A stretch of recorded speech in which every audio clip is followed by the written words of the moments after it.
하나님 말씀 여호수아 12장 7절에서 24절 말씀을 보겠습니다. 구약 성경 339쪽입니다.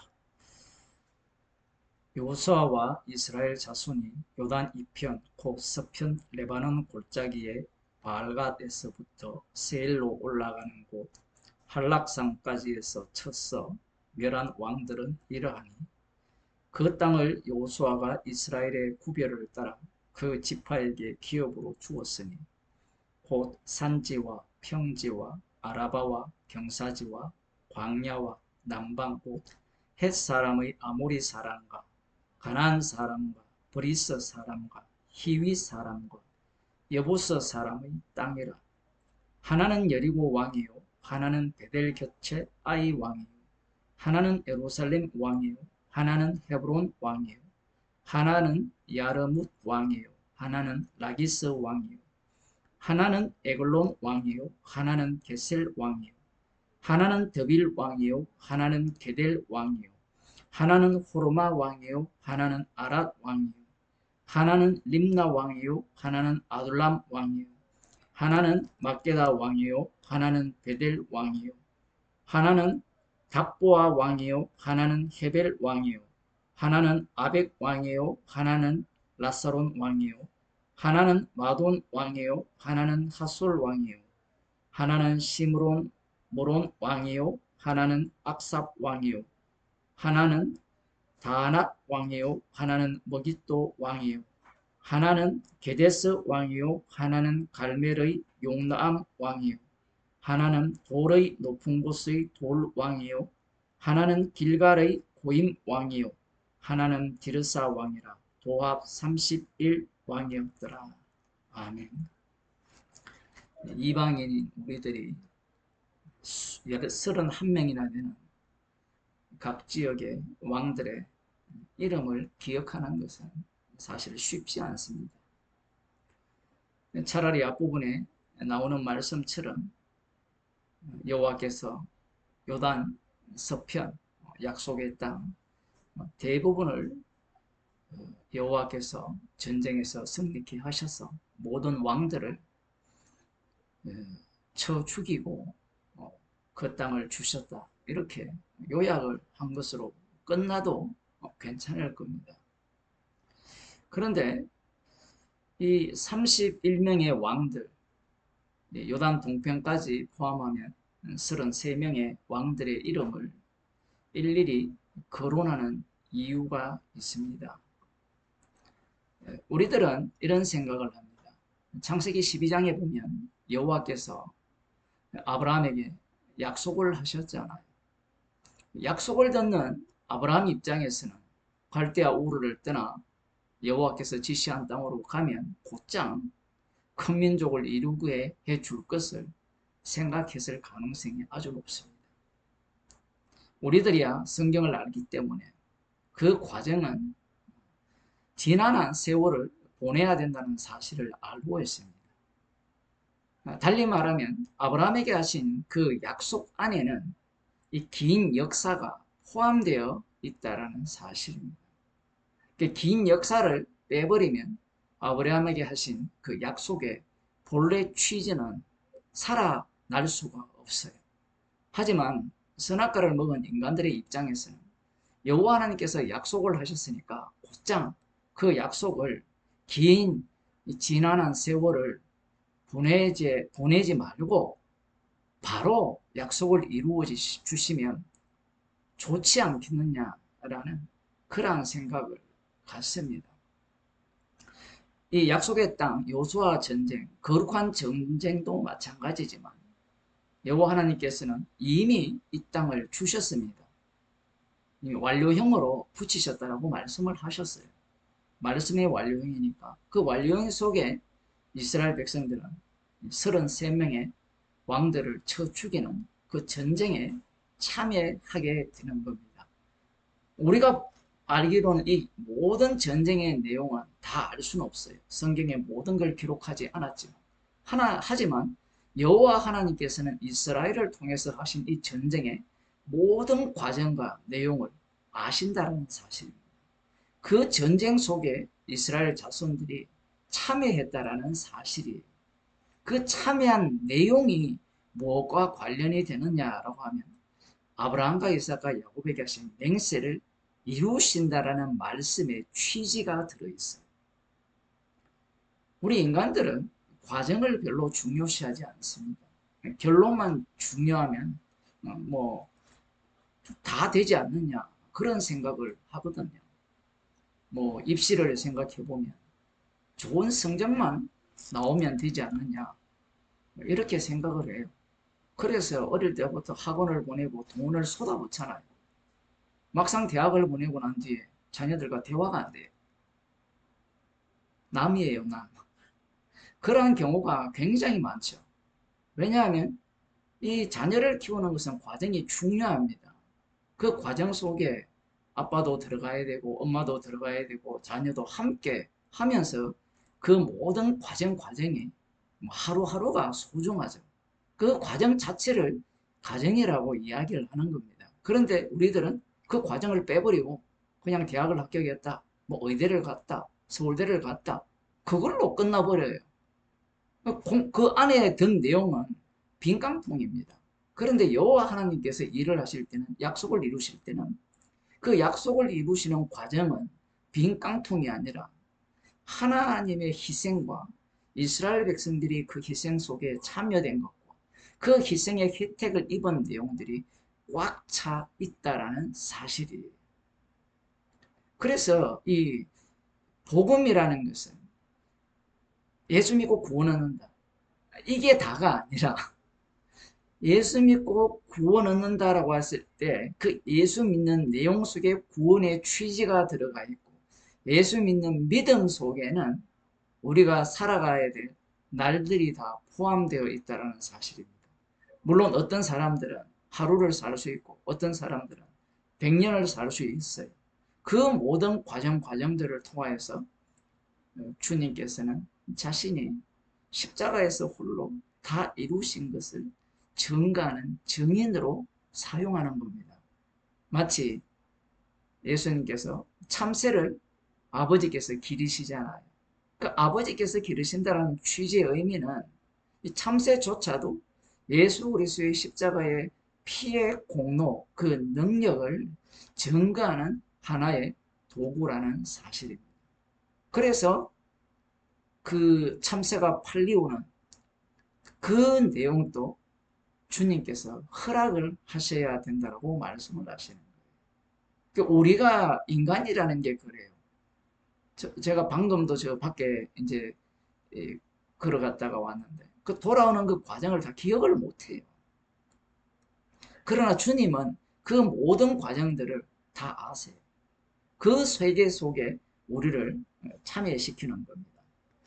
예수님께서 십자가에 달려 돌아가실 때 다 이루었다라고 하셨어요.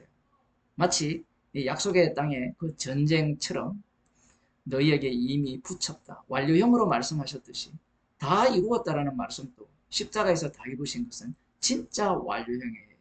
그런데 문제는 다 이루은 이 약속의 세계가 우리가 보기에는 다 이루지 않은 약속의 세계와 같다라는 사실입니다. 무슨 말이냐면 예수님께서 십자가에서 다 이루셨다면 천국도 완성이 되어야 되잖아요. 그리고 십자가로 승리를 하셨다면 마귀의 권세를 멸하셨다면 마귀가 활동을 하지 않아야 된다는 게 우리의 생각이라는 겁니다. 그러나 다 이루셨다라는 그 의미 속에 무엇이 담겨 있느냐 하면 주님이 다시 오실 때까지 성도들이 이 땅에서 복음과 함께 고난을 받아야 한다라는 내용이 들어있다라는 사실입니다. 요한복음 15장 18절을 보겠습니다. 예수님께서 17장에서 이렇게 말씀을 하시거든요. 15절에 보게 되면 내가 비옵는 것은 저희를 세상에서 데려가시기를 위함이 아니오 오직 악에 빠지지 않게 보존하시기를 위함이라. 그 악에 빠지지 않는다는 것은 그 악으로부터 미움을 받고 핍박을 받는다라는 거예요. 예수님께서 주의 우편의 자리에 올라가실 때 차라리 자기 백성들을 함께 데리고 올라가시면 좋을 터인데 그것이 바로 방금 그렇게 생각하는 방식이 마귀가 생각하는 방식이에요. 주의 자리에 올라가셨다라는 주의 우편의 자리에 서셨다라는 그 말씀 안에 세상에서 데려가지 않는다라는 게 담겨 있습니다. 그래서 세상에서 데려가지 않으면 세상에서 어떤 일을 당하느냐? 미움을 당하고 핍박을 당하지만 악에게 빠지지 않는다라는 그 과정 속에 참여한다라는 거예요. 그게 요한복음 15장 18절에 나오거든요. 보겠습니다. 세상이 너희를 미워하면 너희보다 먼저 나를 미워한 줄로 알라. 예수님이 세상으로부터 미움을 당했잖아요. 미움을 당한 분이 세상으로부터 제거를 당했습니다. 제거를 당한 분이 주의 우편의 자리에 올라가시죠. 주의 우편의 자리에 올라가신 그분이 우리를 위해 날마다 간구를 하시는데 그 간구하심 속에 성도가 담겨 있기 때문에 성도는 예수님이 미움 받은 것처럼 세상에서 미움을 받는다라는 사실입니다. 그래서 그 18절을 다시 보면 세상이 너희를 미워하면 너희보다 먼저 나를 미워한 줄을 알라. 너희가 세상에 속하였으면 세상이 자기의 것을 사랑할 터이나 너희는 세상에 속한 자가 아니오 도리어 세상에서 나의 택함을 입은 자인 고로 세상이 너희를 미워하느니라. 이 말씀을 위해서 성도는 죽을 때까지, 죽는 날짜는 우리가 모르잖아요. 죽음을 위해서 지금 열심히 공부도 하고 돈도 벌고 별별 일을 다 하고 있는데 그 죽을 때까지 아니면 주님이 다시 오실 때까지 이 말씀을 위하여서 살아가는 겁니다. 이 말씀이 무엇이냐면 예수님께서 십자가에서 다 이루셨다라는 것을 증거하는 그 내용입니다. 내용. 우리는 십자가에서 다 이루셨으니까 그것을 이용하자라는 게 강해요. 이 구약의 이스라엘도 다르지 않습니다. 약속을 주셨으니까 우리는 그것을 믿고 그냥 약속 주시는 대로 맹세하시는 하나님이 이루는 걸 받으면 되지 않느냐라고 예상했을지 모르지만 그런 생각을 했기에 원망을 하는 거죠. 그러나 하나님께서는 약속하신 그 약속을 맹세를 이루는 그 맹세 속으로 이 33명의 왕들과 전쟁하는 그 세계 속으로 집어넣는 겁니다. 20절에 보면 내가 너희들의 종이 주인보다 더 크지 못하다 한 말을 기억하라. 사람들이 나를 핍박하였은즉 너희도 핍박할 터이요 내 말을 지켰은즉 너희 말도 지킬 터이라. 그러나 사람들이 내 이름을 인하여 이 모든 일을 너희에게 하리니 이는 나 보내신 이를 알지 못함이니라. 예수님께서 왜 핍박을 받고 미움을 받았습니까? 예수님이 받으신 핍박과 미움의 제 정점은 십자가입니다. 십자가에 달린 분에 대해서 조롱을 하는 방식이 네가 하나님의 아들이라면, 네가 유대인의 왕이라면, 네가 이스라엘의 왕이라면 어떻게 하라는 거예요. 이스라엘의 왕, 하나님의 친아들이라는 자가 십자가에 매달려 조롱받고 제거당하는 겁니다. 하나님의 아들다운 면모를 못 보여줘요. 마귀가 하나님의 아들이면 아들다운 면모를 보여라고 마태복음 4장에서 예수님을 시험하잖아요. 그것이 십자가에서 나타나거든요.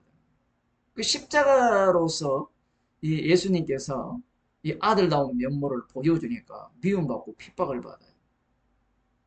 이처럼 세상에 우리를 고스란히 보냅니다. 주님의 정인으로. 보내면 이 성도들이 성령을 받았기 때문에 그리스도의 영을 받았잖아요. 그리스도의 영을 받았기 때문에 뭘 자랑하느냐 하면 십자가를 자랑해요. 아, 십자가를 믿으니까 내가 건강하더라. 십자가를 믿으니까 가정이 화목하더라. 이걸 자랑하면 사람들이 미워하지 않아요. 십자가를 자랑하니까 나에게 있는 모든 것들이 죄요. 그 모든 요소들이 부정당하니까 사람들이 미워하고 싫어하는 거예요. 십자가에서 피 흘려 죽으신 그분이 만유의 주님이라고 하면 사람들이 싫어합니다. 그래서 이 기독교가 부활의 종교를 이야기하잖아요. 그 부활의 종교라면 지금 여기 예수님께서 말씀하신 것과 일치합니까? 예수님은 오히려 부활하신 주님으로서 성령을 보내주시니까 세상이 너희를 미워한다는 거예요. 왜? 너희는 세상에 속하지 않았다라는 거예요. 세상에 속하지 않았다라는 것은 세상 사람들이 먼저 알아요. 이걸 다르게 표현하면 세상 사람들이 보기에 예수 믿는 사람을 두고 야, 저 사람은 진짜 하나님의 축복을 받았다라고 평가를 한다면 그 사람은 세상에 속한 사람이에요. 오늘날 기독교가 교인들이 세상에 속한 사람이 되고 싶어 안달이 났습니다. 그 세상 사람들이 보기에 본이 되려고 하고 세상 사람들이 보기에 빛이 되려고 하잖아요. 소금이 되려고 하고 조금 정의로운 것을 주장하는 그런 교단에서는 우리는 세상의 빛이요 소금이라 그렇게 이야기를 하잖아요. 정치권에 가 있는 그러한 어떤 그 교인들 뭘 주장합니까? 그들이 생각하는 빛, 그들이 생각하는 소금은 십자가가 아니에요. 십자가라는 것은 세상 사람들이 보기에 그 당시에 남은 자들이 보기에 빛이 아닙니다. 그들에게 빛은 유대인의 왕다운 면모를 보일 때 빛이요 소금인 거예요. 예수님은 진짜 소금이기 때문에 아무 쓸모가 없어 이 세상에서 제거를 당한 겁니다. 진짜 빛이기 때문에 이 세상 사람들은 빛이 필요 없다라고 한 거예요. 인간들이 생각하는 소금과 빛의 개념이 다른 겁니다. 그처럼 성도들은 어떻게 살아가느냐. 디모데후서 1장 8절을 보겠습니다. 그러므로 네가 우리 주의 증거와 또 주를 위하여 갇힌 자 된 나를 부끄러워 말고 오직 하나님의 능력을 쫓아 복음과 함께 고난을 받아라. 사도 바울이 감옥에 갇혀 있거든요. 감옥에 갇혀 있으면서 이렇게 이야기합니다. 네가 우리 주의 증거, 우리 주가 누굽니까? 예수 그리스도죠. 예수님의 증거가 뭐였습니까?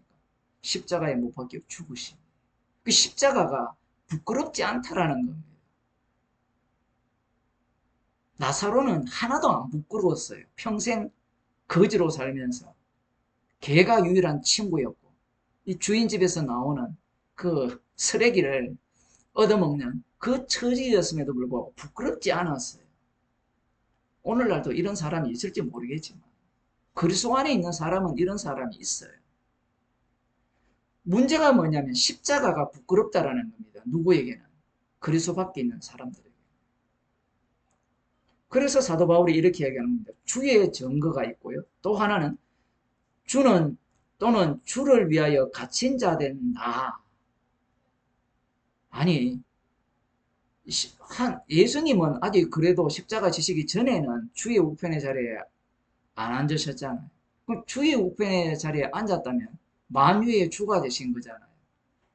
모든 만물을 그분을 위하여 창조되었다면 모든 만물이 그분을 위하여서 돌아가야 되고 그러면 세상에 있는 권세들도 그분의 손아귀에 있어야 되잖아요. 손아귀에 있다라는 증거가 뭐냐면 사도 바울이 복음 때문에 갇힌 겁니다. 예수님의 기도대로 된 거예요. 이 과정 속으로 우리를 집어넣습니다. 나 구원받았네. 나 이제 천국 가네. 네, 그런 것들은 구원판 하는 짓이고 성도는 구원을 자랑하는 것이 아니라 주님의 증거, 십자가를 자랑하는 그 세계 속에 살아가는 거예요. 그러니까 마라나타라는 말을 사람들이 좋아하죠. 아멘 주 예수여 어서 오시옵소서. 그 말 속에는 이 주의 증거와 또는 주를 위하여 갇힌 자 된 나를 부끄러워하지 않는 그 내용이 꽉 차 있다라는 겁니다.